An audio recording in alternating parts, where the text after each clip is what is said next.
My next guest is a close friend of his. Sir William Browder worked as a foreign investor in Russia until he was expelled from the country for exposing mass corruption.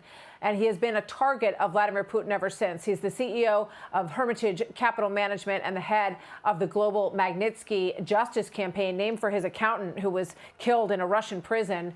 So, Bill, this is all very personal for you. Your thoughts on your friend coming home?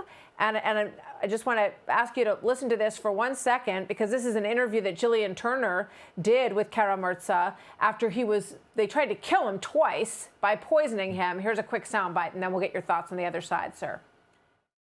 Both times after I was poisoned, while I was lying in a coma in Moscow, doctors had told my wife that I had a 5% chance to survive. This is a clear signature of the Russian security service.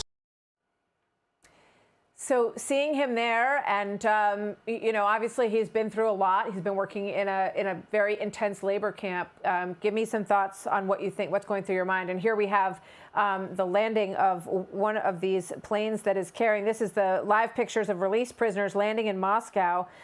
Is what you're about to see. So this is the returned prisoners who are about to get a hero's welcome home on the tarmac in Moscow. Bill, take it away. What are your thoughts? Well, as you heard from Vladimir, they tried to kill him twice with poison. He nearly died in both occasions. I went through that with him and his family, and it was the most traumatic thing ever. And then they arrested him and sentenced him to 25 years in solitary confinement in Siberia with the after effects of those poisons. And I thought there was almost a certainty that if he spent any significant length of time in that prison, he was going to die. And I have a lot of experience with people dying in prison because, as you mentioned, Sergei Magnitsky, who worked for me in Russia, was arrested, tortured, and killed in prison. And so for me, it's extremely personal. And to see another close friend of mine sitting there almost dying was terrible. And so for him to be released today, I mean, I can't even describe the euphoria, the tears of joy and relief that I've felt. His wife, his children, his mother. I mean, we have saved a life today by getting him onto safe territory, and so it's truly. I can only imagine. I know you were also very close to Alexei Navalny, and just while we're talking, we are about to see these prisoners get a hero's welcome home. Among them is Vadim Klashnikov, who was being held in Germany, and this was the linchpin person that Putin wanted to get back. And Chancellor Scholz had to agree to this. This has been a very torturous process, getting him to agree to this. And here comes, I think this is Vladimir Putin. It's a little bit shadowed right now.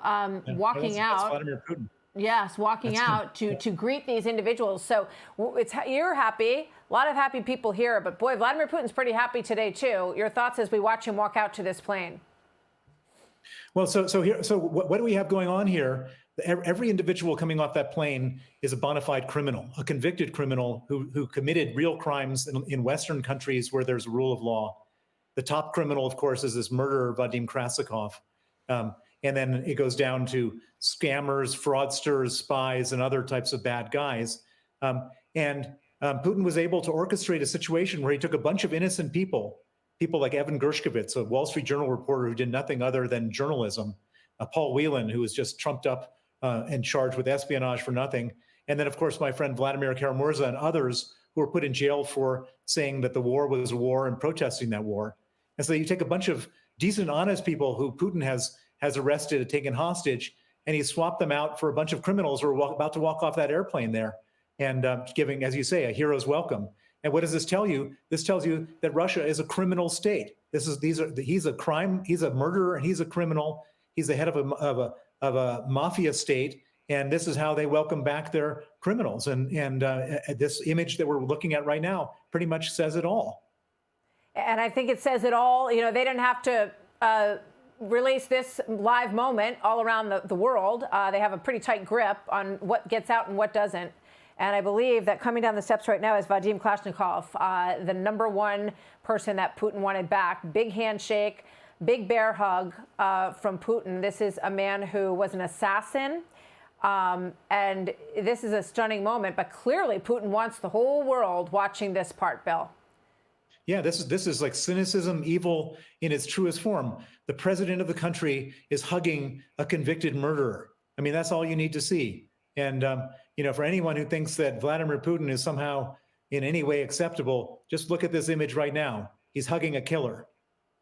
So, Bill, how does this play into the larger picture as we watch more of these individuals come down? There's a young child among this group that's coming back to Russia. She's crying as this family returns, but he's in the middle of a very difficult war with Ukraine. Why now? Why is he releasing these people now, given the pressure he's under in Ukraine?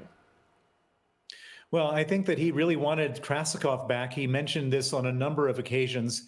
He was very, very open about this. Why did he want this Krasikov back? We don't know.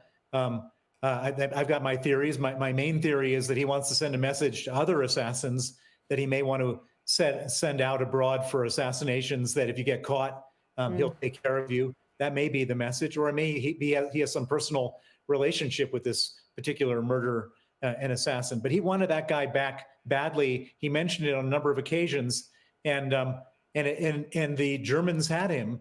And so it was a long time in the coming before the Germans were ready to give up a convicted murderer in this whole thing. And the Germans wanted something very significant for this. And the significance of what they wanted was that in addition to the American hostages released, the Germans wanted a bunch of Russian opposition members released. People like my friend Vladimir Karamurza and another man named Ilya Yashin and a few others.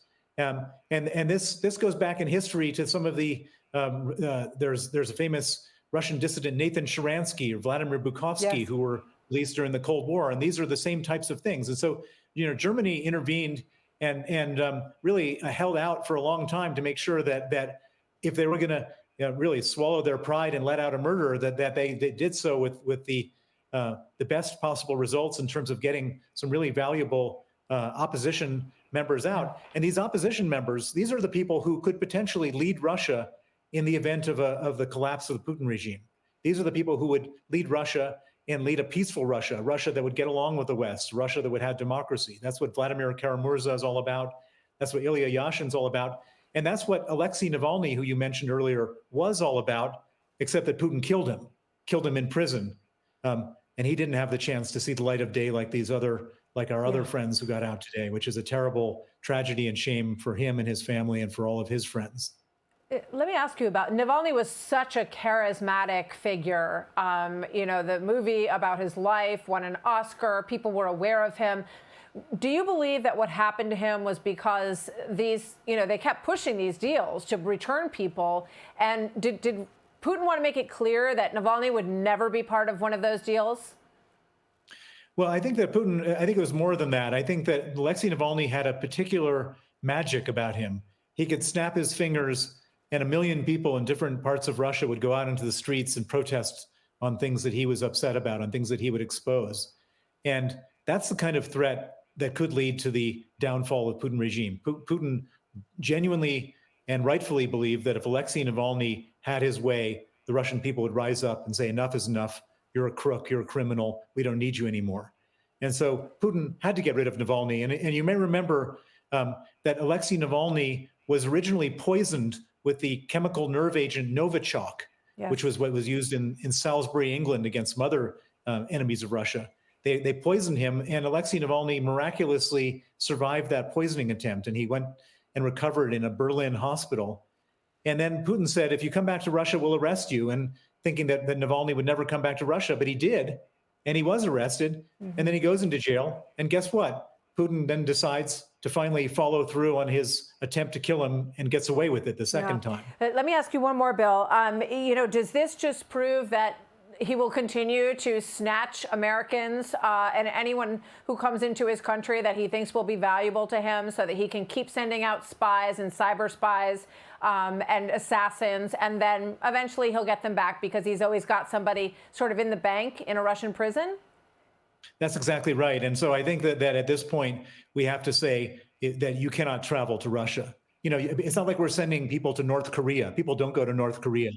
And so it seems to me that enough is enough. there should just be a ban on U.S. people traveling to Russia. This is what happens. They get taken hostage, and then the hostages get negotiated in these terrible swaps. And we just shouldn't be putting ourselves in harm's way like that. Bill Browder, you understand that better than most. Thank you very much. It's good to have you with us today, sir, and we're delighted that your friend is on his way home. Thank you so much. Thank you. Hey, everyone. I'm Emily Campagno. Catch me and my co-hosts Harris Faulkner and Kaylee McEnany on Outnumbered every weekday at 12 p.m. Eastern, or set your DVR. Also, don't forget to subscribe to the Fox News YouTube page for daily highlights.